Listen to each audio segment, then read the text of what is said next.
Bismillah, alhamdulillah, wassalatu wassalamu ala rasulullah. Patepang deui dinten ieu di dinten Salasa kaping 2 September 2025 dina suratul Hijr ayat ka 30 ayat ka 15 na ka 14 na. A'udzu billahi minasyaitonir rajim. Bismillahirrahmanirrahim.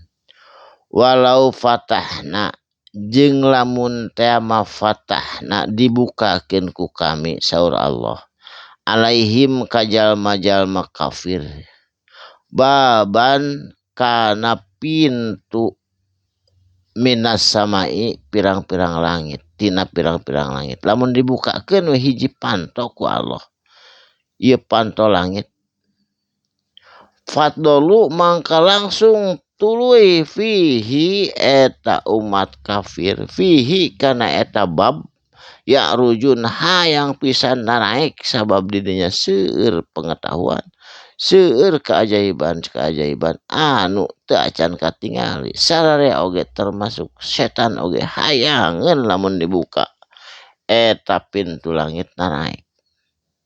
Saterasna laqalu tangtuna nyararita itu jalma-jalma kafir lamun dibukakeun teh langit ku Allah innama sanyana ari ieu perkara sukirat burak teu katingali sabab Allah nyiptakeun langit jeung bumi teh pandangan urang mah terbatas burak teu katingali kaluhur sampai hejo we eta mah dan hejo mah eta mah lain langit tapi akhir pandangan absoruna kana pandangan urang sadayana bal nahnu tatapina ari nahnu kami sadayana ceuk umat kafir qaumum masyhurun jama-jama anu kena sihir padahal sanes kena sihir memang pandangan mata urang mah terbatas teu jangkau sampai ka langit eta mah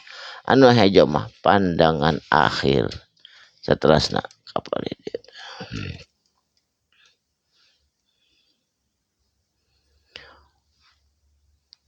walaqad ja'alna jeung sanyana ja'alna kami geus ngajadikeun pis samai dina eta pirang-pirang langit burujan gugusan bintang anu berkelap-kelip dengan jenaka eta bintang teh ku Allah diciptakeun wa zayyanaha jeung dijadikeun endah eta langit ku bintang-bintang anu gemerlap lina dirina pikeun jalma-jalma anu ningali langit endah langit teh katingali teh upamiskeun seueur bentang eta Allah nyiptakeun semacam kitu cukup urang bisa iman ka Allah ku eta ciptaan Allah bentang oge sabenerna mah ngan hate urang anu tertutup tina keyakinan padahal eta teh cukup pikeun urang iman ka Allah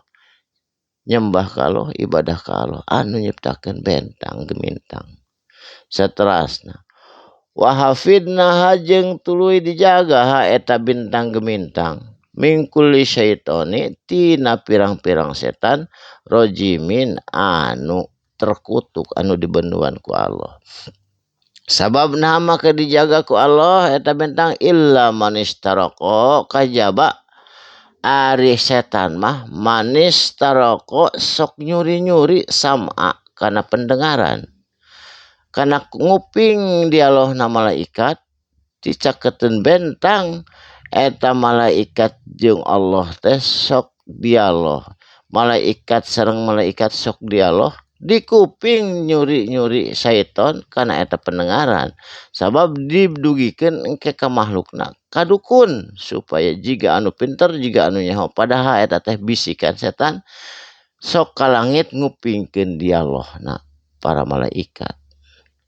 Saterasna padma tuluy dituturkeun ku samberan naon sihabun meteor eta setan teh lamun keur nguping dialogna malaikat mubinun anu nyata jadi lamun dukun sok aya nu nyaho seutak saeutik bari jeung babaledogan eta teh bisikan setan ulah di kuping ulah di denge.